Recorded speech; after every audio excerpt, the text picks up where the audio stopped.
the Greeks. And among the Greeks, we have some characteristics about them that are different from other ancient peoples we've studied. Now, up until the year 300 or 400 BCE, we don't have anyone who could be called religious skeptics in this part of the world. Now, granted, in India, we don't know if Buddha believed there's a God in God or not. Confucius, we have doubts that he even believed that there's a God. But among the peoples living in this part of the world around the Mediterranean or the area around the Persian Gulf, they were extremely religious to the point where we don't believe they had any religious skeptics. But among the Greeks, we finally had something we could call skepticism. Some of them began to doubt if the gods existed, or if they played any major role in the affairs of men. Also, we have democracy for the first time among several Greek city-states. We have some states that had what you call a constitution. As mankind tried to figure out what's the best way for us to get along, he experimented with different kinds of government, including the kinds we'll talk about in a few minutes, but including monarchy, democracy. And they tried to set up, some states that is, set up a constitution. But they found out that the constitution in one generation was set up, another generation would come along and alter it to where it wasn't even, the original was hardly even recognizable. And I must state, in our own country's history, the Constitution we ratified in somewhere in 1793 or thereabouts.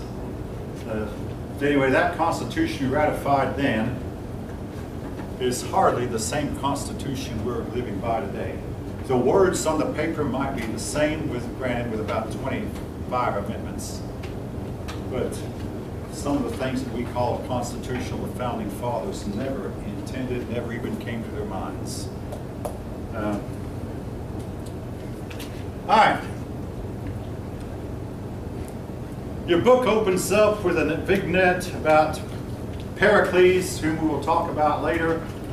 And yes, that name I do want you to remember. I'll write it on the board when we come to him. But Pericles was the leader of Athens at the time of the Peloponnesian War.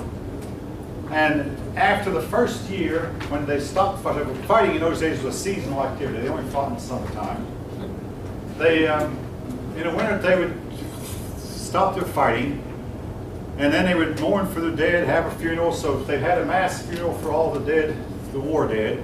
And Pericles gave forth how great and how wonderful democracy was. Unfortunately, the democracy he was talking about wound up losing the war. And democracy was to get a bad name, which it did not live down for many centuries. Anyway, believe me, I'm going to get back to their idea of government, including democracy. They had other government tyrants. And the word tyrant to the Greeks did not connote anything bad or evil. Today, that word tyrant is always used in a negative way. The Greeks, not necessarily. But we'll start with the history of Greece as best as we understand it. Now, folk, here again I come to a theme you've heard me say many a time over, but it still bears repeating. What the ancient Greeks said about their beginnings is not believed by modern historians. And folk, that applies to every group of people. I mean, hey, I have a history chart at the house, which I might could bring in, and it shows, you know, it shows some of their mythologies of these various peoples. Then it will have a point here, period of reliable history begins. In other words, all that they said before this, we don't believe. This is true of the Jews. This is true of, actually, to some extent, of early Christianity.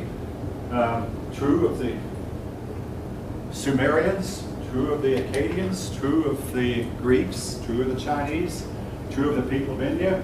What they said about the beginnings, we simply don't believe. But anyway, I'm going to go ahead with the history as the book teaches it here. The earliest inhabitants were the Minoans. Now, this is typical, folk, of what you'll find in the study of history. The original inhabitants are mystery people who somehow just vanished. Now, in our own country, American history, the original inhabitants that we know of were the American Indians. They did not completely vanish, but up came a group of other peoples who had a little bit more on the ball militarily, and they took over and subdued the Indians. Well, same thing here.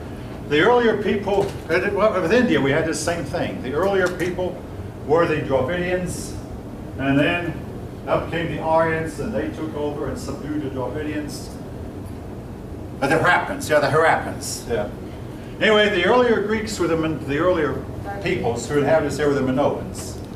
We don't know much about them, except apparently they were peaceful people, and they were very wealthy people. They lived on the island of Crete. All right, again, this is not the best map for this, but Crete is an island, a fairly large island, just off the coast of Greece a little ways, right there in the heart of the Mediterranean. They lived on the island of Crete. As we go through their homes, what's left of them, we find artifacts on the Minoan that obviously came from Egypt, that came from Phoenicia, and that even came from as far away as perhaps Babylon, and maybe even the Indus Valley. But these were seagoing people. They were traders, and they apparently amassed their wealth by trading. And then their civilization appears to have abruptly just disappeared. It might have been a man-made disaster like a war, or it might have been a natural disaster such as on the island of Thera, not far away, a huge volcanic eruption occurred that set off an earthquake, and it set off a massive tidal wave, and the tidal wave might have covered the entire island and washed all the people away. Again, we don't know. But it seems like their civilization came to a sudden, abrupt end. And they didn't leave much behind that we could decipher. Yeah, they did have writing, but this is the case of a lot of the ancient peoples that we don't have enough of their writing to decipher it. So we don't even know what language they spoke. But anyway, shortly, so not too long after the Minoans disappeared, the Mycenaeans came.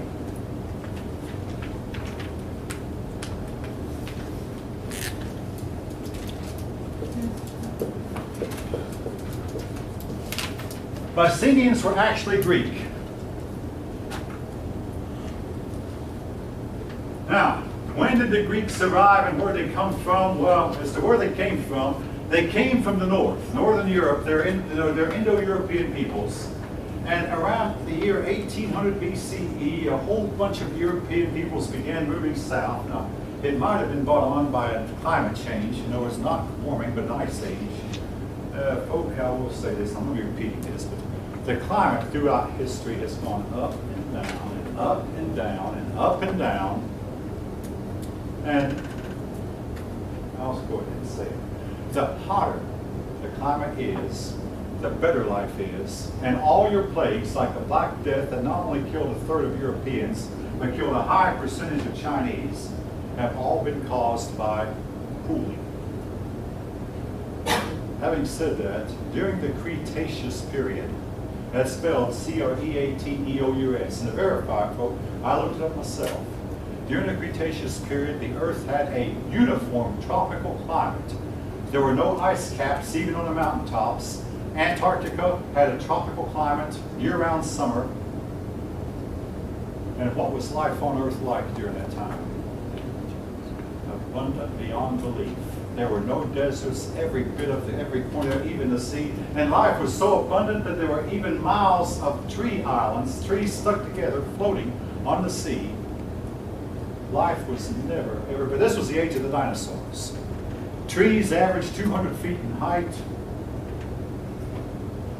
Sloths, there's a statue of a sloth in University of Georgia. It's as big as an elephant. Sloths were as big as elephants. Buffaloes were bigger than modern elephants. This you'll find in the American history book that this school uses. Life was never better. You can get what I'm going to wind up saying later. We're going to come back to climate business a little bit. Whatever, a climate change might have forced these people to move south. The Aryans, of course, went to India. The Medes and Persians went to Iran, what is today Iran, was then called Persia. And a group of people went to Greece, and they became the Greeks. Anyway, the Mycenaeans were the first Greeks, and they wrote in a script called Linear B, and Linear B has been deciphered, and we can read it. And that's how we learned that these people were Greek. But they wrote in Linear B, and Linear B was hard to read. Later, the Phoenicians came across, whom we've talked about. The Phoenicians taught the Greeks to write in phonics, phonetic letters. And the Greeks found that writing and reading was a whole lot easier with the Phoenician alphabet. So they began to keep more and better records. We know this about the Mycenaeans. They were a very, very warlike people. And under them, the peninsula of Greece was probably united. But they were warlike people who valued such things as courage on a battlefield, excellent horsemanship, again, because they probably brought their horses with them. Now, later the Greeks did not have many horses because the island became very difficult to farm, and horses call for a whole lot of pasture land. There was a lot of grazing area, which the land of Greece did not have.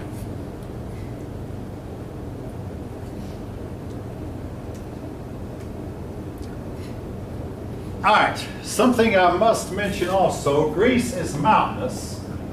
And this eventually led to Greece dividing in some cities. But basically you'd have a tall mountain here, and then a flat valley, then another tall mountain range here. And what this meant is they put a city-state called a polis. If you can't see that, I'll write it higher. The polis would be a city surrounded by a countryside, and then there'd come a mountain range, and then the other side would be another polis over here. And what kept them divided was, if an army tried to invade another city, they'd have to climb these mountains, which would wear the troops out, because these mountains got rugged and steep, and of course some of the troops would be killed from rock slides and falling over, and they'd lose their equipment. By the time they got back down a mountain, having lost even more men and equipment, they would not be in good shape enough to fight an enemy polis over here. So the ragged, jagged mountains tended to keep them apart and keep them from uniting. But in the earlier part of their history, under the Mycenaeans, they seem to have been united.